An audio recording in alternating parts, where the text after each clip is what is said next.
I welcome you all to awakening classes. आज का हमारा लेक्चर रहेगा previous year questions of economics from different JK SSB exams. इस lecture को देखने के बाद आपको ये आइडिया मिलेगा कि जो जेके एसएसबी है वो सिर्फ बेसिक क्वेश्चन नहीं पूछता है, वो उसके साथ करंट रिलेटेड इकोनॉमिक्स के क्वेश्चन भी पूछता है, प्लस इंडेक्सेस रिलेटेड क्वेश्चन भी पूछे जाते हैं। तो बिना टाइम वेस्ट करे लेक्चर को स्टार्ट करते हैं। The very first question is during covid pandemic which one of these banks introduce an emergency credit line for its borrower. Covid pandemic के टाइम में कौन सा बैंक था जिसने emergency credit line facility start करी थी अपने बोरोवर्स के लिए। इमरजेंसी क्रेडिट लाइन फैसिलिटी मतलब होता है कि इमरजेंसी के टाइम लोन्स को प्रोवाइड करना। ठीक है, अब ये देखो, ये करंट रिलेटेड क्वेश्चन है इकोनॉमिक्स का। इस क्वेश्चन का आंसर आईसीआईसी बैंक है, स्टेट बैंक ऑफ इंडिया है, एचडीएफसी और पंजाब नेशनल बैंक है। तो इसका आंसर है स्टेट बैंक ऑफ इंडिया। तो बेसिकली एसबीआई ने emergency credit line facility start करी थी। देखो एसबीआई का मैं बता दूं, एसबीआई का हेडक्वार्टर मुंबई में है, आपने ये याद रखना है। इसी तरह एचडीएफसी का भी हेडक्वार्टर मुंबई में है, आपने ये याद रखना है। एचडीएफसी की फुल फॉर्म है housing development and finance corporation. I repeat, housing development and finance corporation. इसी तरह आईसीआईसीआई बैंक की फुल फॉर्म होती है industrial credit and investment corporation of India. Industrial credit and investment corporation of India, ये ICIC bank की full form है। तो इसका हेडक्वार्टर कहां पर है? वडोदरा में। आपने ये दो चीजें याद रखनी है। Punjab national bank Punjab based है, आप ऐसे याद रख सकते हो। नेक्स्ट क्वेश्चन में चलते हैं। हाँ, एक इसमें एक इंपॉर्टेंट चीज मैं आपको फैक्ट बता देता हूं यहां पर। रिसेंटली जनवरी के मंथ में क्या हुआ है, आरबीआई ने, देखो इंपॉर्टेंट क्वेश्चन है ये, आपके पेपर में आ सकता है, ये भी करंट रिलेटेड क्वेश्चन है। Recently RBI that is reserve bank of India ने क्या किया, एक डीएसआईबी की लिस्ट पब्लिश करी है। डीएसआईबी क्या होता है पहले ये समझो। डीएसआईबी की फुल फॉर्म होती है डोमेस्टिक सिस्टमैटिकली इंपॉर्टेंट बैंक्स। मतलब कुछ ऐसे बैंक्स हैं जो हमारे इंडिया के लिए बहुत इंपॉर्टेंट, इंडिया की फाइनेंशियल कंडीशन के लिए बहुत इंपॉर्टेंट बैंक है। तो इन बैंक को बोलते हैं डीएसआईबी बैंक। तो आरबीआई ने रिसेंटली 3 बैंक्स का नाम लिया है, किसमें? डीएसआईबी के। वो कौन से 3 बैंक है? यही पहले 3, आईसीआईसी, एचडीएफसी और state bank of India. RBI ने कहा है ये जो बैंक है ना, ये टू बिग टू फेल है, मतलब ये ऐसे बैंक हैं जो कभी फेल नहीं हो सकते। ठीक है, तो आपको पता होना चाहिए कि रिसेंटली आरबीआई ने डीएसआईबी बैंक्स, कौन कौन से बैंक्स को डिक्लेयर करा है, आईसीआईसी बैंक, एसबीआई को और एचडीएफसी को। ये करंट बेस्ड क्वेश्चन है और आपके एग्जाम्स में आ सकते हैं। जैसे वो कोविड-19 का रिलेटेड क्वेश्चन आया था क्योंकि उस टाइम कोविड-19 था। ठीक है, नेक्स्ट क्वेश्चन में चलते हैं। On what type of goods is the countervailing duty imposed on. तो देखो, अगर आपने बेसिक पढ़ा होगा ना, तो आपने ये क्वेश्चन कभी नहीं पढ़ा होगा। ठीक है, तो कौन से तरह के गुड्स में काउंटर वेलिंग ड्यूटी जो है वो लगाई जाती है? क्या वो इंपोर्टेड गुड्स में लगाई जाती है, एक्सपोर्टेड गुड्स में, लोकल गुड्स में और रेयर गुड्स में? ठीक है, मे बी ये उस टाइम करंट में हुआ हो। अब आपको समझना है कि काउंटर वेलिंग ड्यूटी होती क्या है। देखो, अब क्या होता है कि सपोज करो यूएसए की कंपनी है, ध्यान से इस कंसेप्ट को समझना। यूएसए में क्या करता है, यूएसए गवर्नमेंट क्या करता है, अपनी वहां फैक्ट्रीज जो उधर कंपनीज हैं, सपोज करो किसी चीज की फैक्ट्री है, जैसे शू मेकिंग की फैक्ट्री है। ठीक है, वो क्या करता है, शू मेकिंग फैक्ट्री में इंसेंटिव प्रोवाइड करता है, इन कंपनीज को इंसेंटिव प्रोवाइड करता है कि आप शूज सस्ते बनाओ, तो वहां पर शूज सस्ते बनेंगे। ठीक है, अब वो जो यूएसए की वो जो शू मेकिंग कंपनी है, वो शूज बना रही है सस्ते, क्योंकि उनको यूएस गवर्नमेंट क्या कर रही है, फंडिंग प्रोवाइड कर रही है सस्ते शूज बनाने के लिए। अब वो क्या करते हैं, वो इंडिया में गुड्स को भेज देते हैं, इंडिया में भेजते हैं। आपको पता है ट्रेड होता है डिफरेंट कंट्रीज के बीच में, तो इंडिया में वो जो शूज आएंगे ऑटोमेटिकली वो शूज क्या होंगे, सस्ते होंगे। क्यों सस्ते होंगे? क्योंकि यूएस जो है वो अपनी कंपनीज को फंड प्रोवाइड कर रहा है। अगर वो सस्ते शूज वो यूएस की कंपनी इंडिया में आके बेचेगी, तो इंडिया की जो अपनी डोमेस्टिक शू मेकिंग कंपनीज हैं उनको तो नुकसान हो जाएगा, क्योंकि वहां से जो यूएस से शूज आएंगे सस्ते आएंगे और वो इंडिया में सस्ते बिकेंगे, तो इंडियन कंपनीज के शूज कोई नहीं खरीदेगा।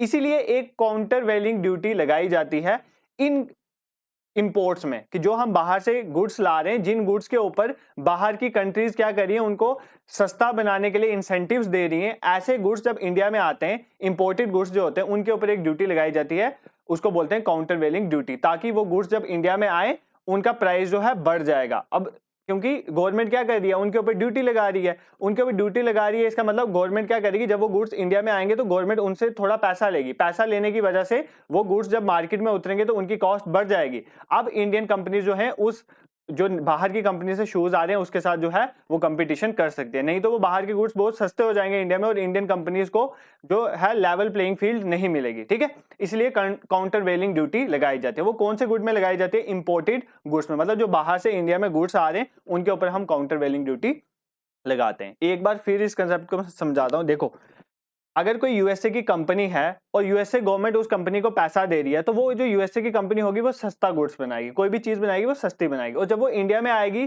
तो वो सस्ती बिकेगी। इससे क्या होगा, इंडिया की कंपनीज को नुकसान हो जाएगा, क्योंकि इंडिया की कंपनीज का गुड महंगा बन रहा है, बाहर से सस्ता आ रहा है। अब इंडियन गवर्नमेंट क्या करेगी, एक काउंटर वेलिंग ड्यूटी लगाएगी जो यूएसए से गुड्स इंडिया में आ रहे हैं। इससे क्या होगा कि यूएसए के गुड्स का इंडिया में प्राइस बढ़ जाएगा और इंडियन कंपनीज को भी फायदा मिलेगा। ठीक है, ये कंसेप्ट है बेसिकली। नेक्स्ट क्वेश्चन में चलते हैं। Which of these committees is related to financial inclusion? तो इनमें से कौन सी कमेटी जो है वो फाइनेंशियल इंक्लूजन के रिलेटेड है? वागुल कमेटी है, ए घोष कमेटी है, नरसिम्हन कमेटी है, रघुराम राजन कमेटी है। आपको पता होना चाहिए फाइनेंशियल इंक्लूजन बेसिकली होता क्या है। देखो, अब सिटीज में बैंक्स होते हैं, ये सबको पता है, फाइनेंशियल एक्टिविटीज सिटीज में चलती हैं आराम से, सबको पता है। अब फाइनेंशियल इंक्लूजन का मतलब होता है कि हमें ये जो बैंकिंग फाइनेंस रिलेटेड फैसिलिटीज हैं इनको रूरल एरियाज में भी पहुंचाना है, वहां भी पहुंचाना है, जो सोसाइटी के वीकर सेक्शन है उनको भी बैंकिंग रिलेटेड फैसिलिटीज पहुंचनी चाहिए। इस कंसेप्ट को बोलते हैं फाइनेंशियल इंक्लूजन। मतलब किसी भी चीज का इंक्लूजन का मतलब होता है उस चीज को लोअर लेवल तक भी पहुंचाना, मतलब रूरल टू रूरल एरिया में, फॉर फ्लंग एरिया में भी पहुंचाना। तो that concept is known as financial inclusion. और ये जो फाइनेंशियल इंक्लूजन है इसके लिए जो कमेटी थी that is Raghuram Rajan committee, आपने ये याद रखना है। ठीक है, आपके लिए इकोनॉमिक्स बिल्कुल भी इजी नहीं हो रही होगी आई थिंक, क्योंकि आप सिर्फ कंसेप्ट देखते हो, आप प्रीवियस ईयर क्वेश्चंस नहीं देखते हो, एमसीक्यूज नहीं लगाते हो, तो ये आपके लिए टफ बन जाता है। आप मुझे कमेंट बॉक्स में अपना स्कोर आज का जरूर बताना। Next question is name the scheme launch by ministry of civil aviation. Ministry of civil aviation ने कौन सी स्कीम लॉन्च करी है to transport products along international and national route? चाहे वो नेशनल रूट हो चाहे वो इंटरनेशनल रूट्स ऑफ फ्लाइट का, उसके बीच क्या होता है, प्रोडक्ट को ट्रांसपोर्ट किया जा सकता है। ये कौन सी स्कीम है जो मिनिस्ट्री ऑफ सिविल एविएशन ने स्टार्ट की थी? क्या ये उड़ान स्कीम है, क्या ये कृषि उड़ान स्कीम है, क्या ये पीएम उड़ान स्कीम है, या किसान उड़ान स्कीम है? तो बेसिकली ये स्कीम है कृषि उड़ान स्कीम। देखो, सबसे पहले आपको उड़ान स्कीम समझनी है, फिर आपको कृषि उड़ान स्कीम इजीली समझ आ जाएगी। देखो, उड़ान स्कीम का, उड़ान की यहाँ पर फुल फॉर्म आपने याद रखनी है। उड़ान की फुल फॉर्म है यू फॉर उड़े, डी फॉर देश, का आप याद रखो, ए फॉर आम, एन फॉर नागरिक। तो ये स्कीम है उड़े देश का आम नागरिक, मतलब देश का हर आम नागरिक उड़ेगा, उसके लिए एक स्कीम लाएगी। इस स्कीम के तहत क्या किया जा रहा था, इस स्कीम में पहली बात, इस स्कीम में ये स्टार्ट किया गया कि जो रीजनल कनेक्टिविटी है ना, एयरपोर्ट्स की रीजनल कनेक्टिविटी, मतलब जैसे सपोज करो एक जम्मू में अगर श्रीनगर में इंटरनेशनल एयरपोर्ट है, अब जैसे रजौरी, पुंछ, इन एरियाज को भी क्या किया जाए, इधर भी आपको पता है ना, इधर हेलीकॉप्टर्स फैसिलिटी स्टार्ट हुई थी। ये बेसिकली इसी के तहत स्टार्ट हुई थी कि रीजनल एरिया में भी कनेक्टिविटी को बढ़ाया जाएगा। ठीक है, एक रीजनल कनेक्टिविटी वाली स्कीम थी। अब आपको समझ आ गया उड़ान स्कीम क्या थी और ये कब स्टार्ट हुई थी, 2016 में, आपने याद रखना है। अब क्या कह रहा है, और ये किस मिनिस्ट्री के अंदर आती है, मिनिस्ट्री ऑफ सिविल एविएशन। अब क्वेश्चन में कह रहा है कि कौन सी स्कीम के अंदर ट्रांसपोर्ट किया जाएगा प्रोडक्ट को। अब देखो, बेसिकली अभी रिसेंट कृषि उड़ान स्कीम स्टार्ट करी गई है, ठीक है, 2020 में। इसके तहत क्या बोला गया है कि जो किसान हैं वो जो प्रोडक्ट्स बनाते हैं, चाहे वो मिल्क रिलेटेड प्रोडक्ट है या कुछ ऐसे फ्रूट्स हैं जो खराब हो जाते हैं, अगर हम उनको बाय ट्रेन और बाय बस और we can say by truck अगर हम उनको इंपोर्ट एक्सपोर्ट करेंगे, ठीक है, तो वो खराब हो जाएंगे। इसके लिए बोला गया कि कृषि उड़ान स्कीम स्टार्ट की जाएगी, जिसके तहत क्या किया जाएगा, हेलीकॉप्टर्स या एरोप्लेन्स के थ्रू क्या किया जाएगा, जो एग्रीकल्चर प्रोडक्ट्स हैं उनको एक जगह से दूसरी जगह पहुंचाया जाएगा। तो इस स्कीम का नाम है कृषि उड़ान स्कीम। आई होप आपको उड़ान स्कीम का कंसेप्ट भी समझ आया होगा। नेक्स्ट क्वेश्चन में चलते हैं। The government program related to training of youth. Youth की ट्रेनिंग के लिए गवर्नमेंट ने एक प्रोग्राम स्टार्ट किया है, वो कौन सा प्रोग्राम है? IRDP, TRY SCM, NREGA, SCPY। ठीक है, ये कौन सा program, basically TRY SCM program जो है ये यूथ के लिए ट्रेनिंग के लिए स्टार्ट किया गया था। TRY SCM की फुल फॉर्म आप देख लो, इसकी फुल फॉर्म होती है T for training rural youth for self employment, for self employment. देखो क्या है बेसिकली ये स्कीम, ये स्कीम ये थी कि जो रूरल यूथ है, मतलब जो गांव एरिया में जो यूथ है उसको ट्रेनिंग प्रोवाइड करनी ताकि वो खुद की एम्प्लॉयमेंट स्टार्ट कर सके। तो इस प्रोग्राम का नाम था ट्राइसम प्रोग्राम। ठीक है, नेक्स्ट क्वेश्चन में चलते हैं। अभी मैंने आपको बोलता ना इंडेक्स रिलेटेड क्वेश्चंस आते हैं, तो वो करंट रिलेटेड है, आपने याद रखना है। As per global gender gap report 2021, तो आपको पता होना चाहिए ग्लोबल जेंडर गैप रिपोर्ट कौन निकालता है। तो कौन निकालता है ये इन्होंने बताया, वर्ल्ड इकोनॉमिक फोरम। इंडिया का रैंक क्या है? तो ग्लोबल जेंडर गैप रिपोर्ट जो 2021 की है, वर्ल्ड इकोनॉमिक फोरम निकालता है, उसमें इंडिया का रैंक क्या है? 127 है, 138 है, 140 है या 145 है। तो कितना रैंक है? 140 रैंक था ग्लोबल जेंडर गैप रिपोर्ट 2021 में इंडिया का। ठीक है, अब आपने 2022 का भी याद रखना है। 2022 का जो है वो जेंडर गैप इंडेक्स में इंडिया का रैंक कितना है? इंडिया का रैंक है 135। तो देखो यहाँ पर ये एक क्वेश्चन है ऐसा, ऐसे बहुत से क्वेश्चन पेपर में इंडेक्स से रिलेटेड आते हैं। अब ये नहीं है कि आपने सिर्फ एक ही याद रखना है। ठीक है, तो जेंडर गैप इंडेक्स रिपोर्ट में वर्ल्ड इकोनॉमिक फोरम द्वारा निकालता है, ऐसे याद रखना है। कौन निकालता है? इंडिया का रैंक क्या है वो आपके लिए इंपॉर्टेंट हो जाता है। और देखो जब जेकेपीएसआई में करंट बेस्ड क्वेश्चन आए थे ना, वो बहुत पुराने भी आए थे, 19 के क्वेश्चन भी आए थे, 20 के भी, 21 के भी आए थे। ठीक है, तो ये चीजें भी आपको ध्यान में होनी चाहिए। अब वर्ल्ड इकोनॉमिक फोरम जो है सिर्फ ग्लोबल जेंडर गैप रिपोर्ट नहीं निकालता है, वो और भी रिपोर्ट निकालता है। कुछ इंपॉर्टेंट मैं आपको बता देता हूँ, जैसे एनर्जी ट्रांजिशन इंडेक्स, ये भी वो निकालता है, वर्ल्ड इकोनॉमिक फोरम ही निकालता है। एनर्जी ट्रांजिशन इंडेक्स रिपोर्ट ये भी यही निकालता है। नेक्स्ट हम देखें ग्लोबल साइबर सिक्योरिटी, ये बहुत इंपॉर्टेंट है। ग्लोबल साइबर सिक्योरिटी रिलेटेड एक रिपोर्ट है साइबर सिक्योरिटी के लिए, ये भी कौन निकालता है? वर्ल्ड इकोनॉमिक फोरम निकालता है। ठीक है, जेंडर गैप रिपोर्ट तो आपको पता ही है वो निकालता है। एक ग्लोबल रिस्क रिपोर्ट है, ग्लोबल रिस्क रिपोर्ट, ठीक है, वो भी कौन निकालता है? वर्ल्ड इकोनॉमिक फोरम निकालता है। ठीक है, ये कुछ इंपॉर्टेंट है। और ट्रैवल और टूरिज्म के लिए भी एक निकालता है जिसका नाम है global travel and tourism competitiveness report, ठीक है, तो ये भी कौन निकालता है? World economic forum. ठीक है, आपने ये चीजें याद रखनी है। अब आपको वर्ल्ड इकोनॉमिक फोरम का थोड़ा बहुत भी पता होना चाहिए। जो वर्ल्ड इकोनॉमिक फोरम है ना, पहली बात ये कोई गवर्नमेंट इंस्टीट्यूट नहीं है, ये पब्लिक और प्राइवेट पार्टनरशिप से बनाया गया है। 1971 में बनाया गया था और इसका हेडक्वार्टर आप याद रखिए कहां पर है, इसका हेडक्वार्टर जिनेवा स्विट्जरलैंड में। ठीक है, जिनेवा स्विट्जरलैंड। आई होप ये चीजें आप याद रखोगे। अब नेक्स्ट क्वेश्चन में चलते हैं। By what kind of curve the degree of urbanisation represented. देखो किस लेवल की अर्बनाइजेशन हो रही है, ठीक है, उसको रिप्रेजेंट करने के लिए कौन सी कर्व का हम यूज करते हैं। इकोनॉमिक्स में बहुत सारी कर्व होती हैं, आपने माइक्रो में भी देखा होगा। तो कौन सी कर्व का यूज करते हैं डिग्री ऑफ अर्बनाइजेशन को बताने के लिए? एक्सपोनेंशियल, लॉजिस्टिक, लॉगरिथमिक और नॉर्मल कर्व। तो लॉजिस्टिक कर्व का यूज किया जाता है हमारी अर्बनाइजेशन। ये बेसिकली एस शेप्ड कर्व होती है, इस तरह से एस शेप्ड कर्व होती है, एस शेप में कर्व होती है। और इसकी हेल्प से हम क्या कर सकते हैं? हम बता सकते हैं कि कितनी अर्बनाइजेशन हो रही है। ठीक है, अब नेक्स्ट क्वेश्चन में चलते हैं। विच institution publish financial stability report. तो फाइनेंशियल स्टेबिलिटी रिपोर्ट जो है वो कौन पब्लिश करता है? क्या वो आरबीआई करता है, एसबीआई करता है, एफआईसीआई फिक्की करता है, या आईएमएफ करता है? ठीक है, इंटरनेशनल मॉनेटरी फंड। तो कौन करता है? आरबीआई करता है। ठीक है, आरबीआई क्या करता है? फाइनेंशियल स्टेबिलिटी रिपोर्ट को पब्लिश करता है। आरबीआई और भी रिपोर्ट पब्लिश करता है जिसमें इंपॉर्टेंट आप याद रख सकते, जैसे जैसे ये है ना फाइनेंशियल स्टेबिलिटी रिपोर्ट, एक है monetary policy report, MPC report भी कहते हैं, मॉनेटरी पॉलिसी रिपोर्ट जो है एमपीआर। तो वो कौन पब्लिश करता है? ये भी कौन पब्लिश करता है? आरबीआई। एक आरबीआई और रिपोर्ट पब्लिश करता है, report on trend and progress of banking in India. तो बैंक्स किस तरह से प्रोग्रेस कर रहे हैं इंडिया में, वो कौन पब्लिश करता है? RBI, reserve bank of India publish करता है। ठीक है, उसके बाद यहां पर एक इंपॉर्टेंट चीज है IMF is international monetary fund. ये जो रिपोर्ट पब्लिश करता है ना, ये बहुत इंपॉर्टेंट हो जाएगी। बहुत सी रिपोर्ट्स पब्लिश करते हैं आईएमएफ वाले, बट आपको दो तीन याद रखें। जैसे वर्ल्ड इकोनॉमिक आउटलुक रिपोर्ट, मैं लिख देता हूं आपके लिए। आईएमएफ क्या पब्लिश करता है? वर्ल्ड इकोनॉमिक आउटलुक रिपोर्ट ये पब्लिश करता है। प्लस अगर हम बात करें एक और होती है, that is global financial stability report. जैसे ये फाइनेंशियल स्टेबिलिटी रिपोर्ट है ना सिंपल इंडिया लेवल, वो आरबीआई करता है। तो ग्लोबल लेवल में अगर फाइनेंशियल स्टेबिलिटी रिपोर्ट की बात करें तो वो कौन पब्लिश करता है? आईएमएफ पब्लिश करता है। ये भी आपने याद रखनी है। ठीक है, स्टेबिलिटी रिपोर्ट। और एक और रिपोर्ट है वो भी आप याद रख सकते हो, analysis on global economic outlook, कि ग्लोबल इकोनॉमी की क्या कंडीशन है। तो मैं यहां पे लिख देता हूं global economic outlook,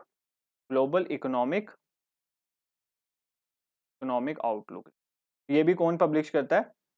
IMF publish करता है। ठीक है, नेक्स्ट क्वेश्चन में चलते हैं। Which one of the following countries has the largest ecological footprint in the world. World में सबसे ज्यादा इकोलॉजिकल फुटप्रिंट किस कंट्री का है? चाइना का है, लग्जमबर्ग का, यूनाइटेड स्टेट का, ब्राजील का। इस क्वेश्चन में स्टूडेंट्स गलती करते हैं।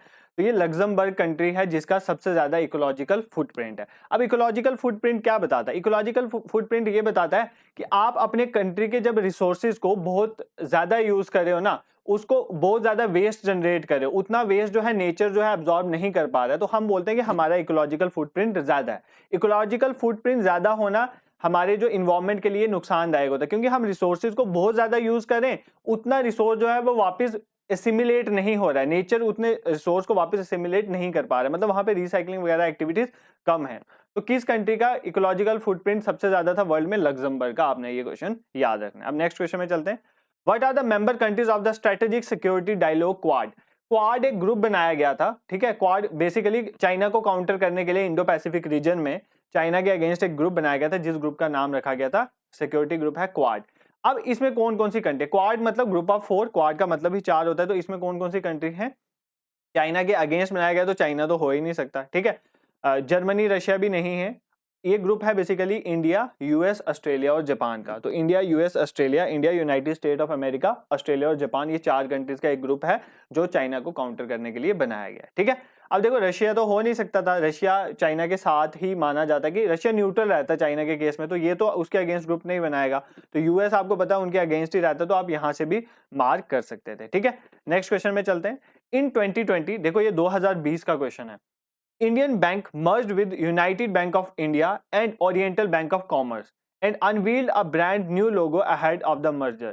Identify the bank. देखो अभी रिसेंटली क्या हुआ है, एक इंडिया का बैंक है जिसने यूनाइटेड बैंक ऑफ इंडिया को भी अपने अंदर ले लिया है और ओरिएंटल बैंक ऑफ कॉमर्स को भी ले लिया है। तो वो कौन सा बैंक है? तो बेसिकली ये पंजाब नेशनल बैंक है। पीएनबी में ये सारे बैंक मिल गए हैं, इंडियन बैंक हो गया, यूनाइटेड बैंक ऑफ इंडिया हो गया, ओरिएंटल बैंक ऑफ कॉमर्स हो गया। तो जब भी कोई बैंक का मर्जर होता है वो आपके लिए इंपॉर्टेंट, जैसे 2018 में एक बहुत इंपॉर्टेंट न्यूज बनी थी कि 2 बैंक थे, विजया और दीना बैंक। कौन सा बैंक? विजया और दीना बैंक। ये दोनों बैंक किस में मिल गए थे? ये दोनों बैंक मिल गए थे बैंक ऑफ बड़ौदा में, बैंक ऑफ बड़ौदा में। तब ये बहुत इंपॉर्टेंट न्यूज बनी थी, तो ये आपको पता होना चाहिए।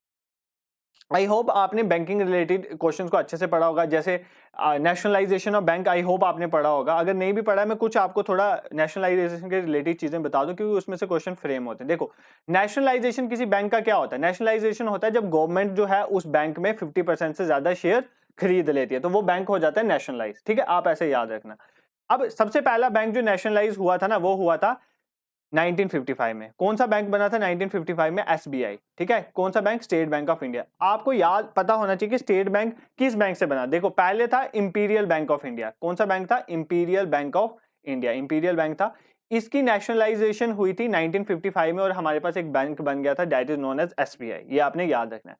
उसके बाद सेकंड बार नेशनलाइजेशन कब हुई थी? 1969 में। 1969 में क्या हुआ था? 14 बैंक्स जो थे हमारे पास, 14 बैंक्स, उनको नेशनलाइज कर दिया गया था। मतलब उसमें गवर्नमेंट ने 50% से ज्यादा शेयर कर लिया था, एक्वायर। और 1980 में अगर हम बात करें तो 6 बैंक्स को क्या कर दिया था? नेशनलाइज कर दिया। उसके बाद जो है थोड़ी बहुत ही नेशनलाइजेशन आती रहती है, बट मेन जो नेशनलाइजेशन है वो 3 ही हुई थी।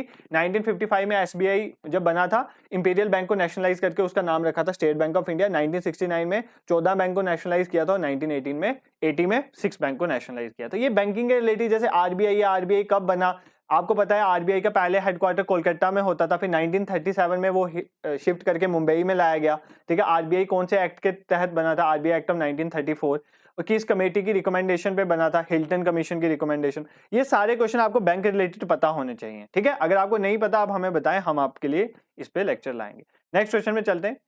What is the name of the India's first regional rural bank? तो आरआरबी जो होते हैं, रीजनल रूरल बैंक जो बनाए गए थे।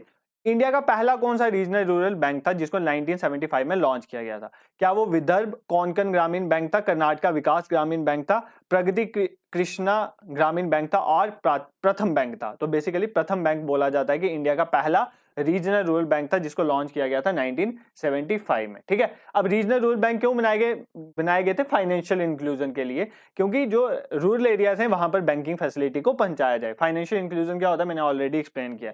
और कौन सी कमेटी ने बोला था रीजनल रूरल बैंक बनाने के लिए? आपको ये पता होना चाहिए, इंपॉर्टेंट होता है। नरसिम्हन कमेटी की रिकमेंडेशन पे ये बनाया गया था, नरसिम्हन कमेटी की रिकमेंडेशन पे बनाया गया था, तो ये आपने याद रखना।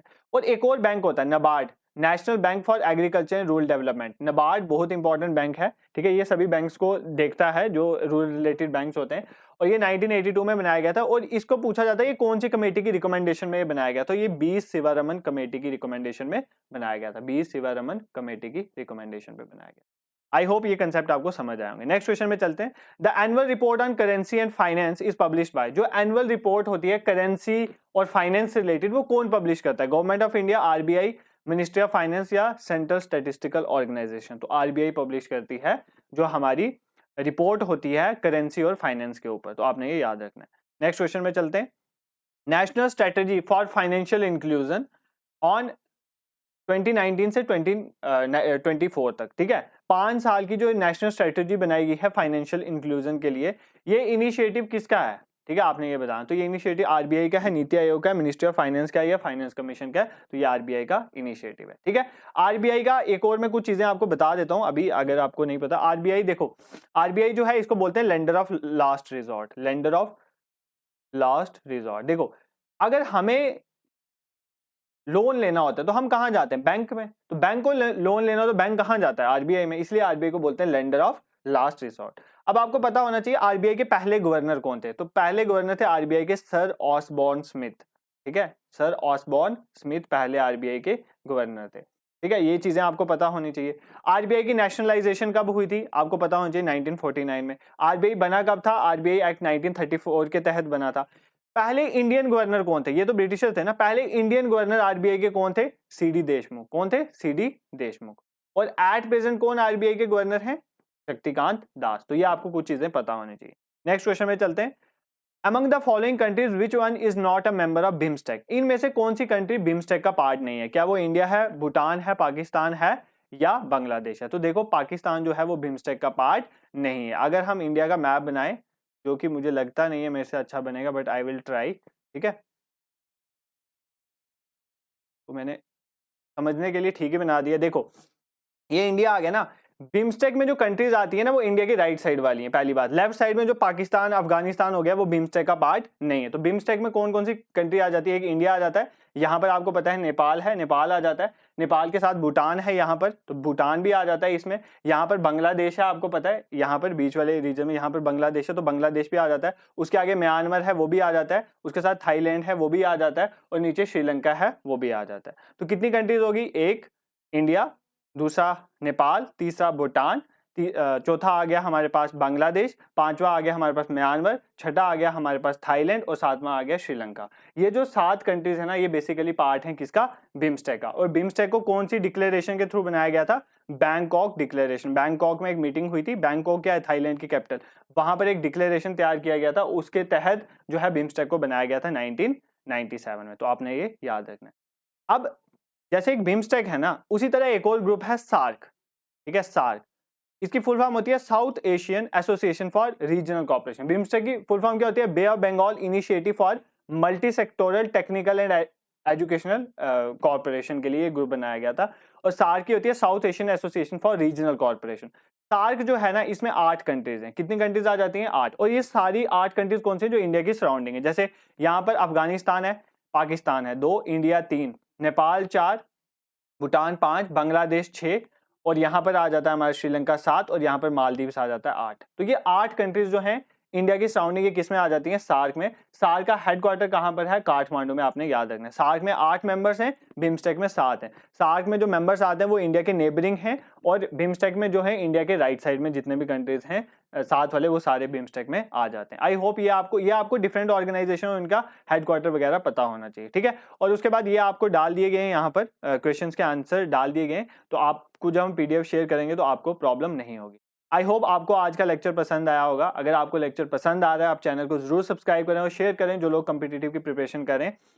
और इंपॉर्टेंट चीज ये है कि हमने जेकेएसएसबी, वीएलडब्ल्यू या फाइनेंस अकाउंट असिस्टेंट हो, उस एग्जाम के रिलेटेड बहुत सारा मटेरियल हमने अपनी प्लेलिस्ट में अपलोड करा हुआ है। आप जाएं और प्लेलिस्ट को इजीली वॉच करें और हमारे कंटेंट को देखें। टेलीग्राम का लिंक हम डिस्क्रिप्शन में डाल देंगे, उसको भी ज्वाइन करें। डेली 9 बजे वहां पर क्विज होता है। Thank you so much for watching.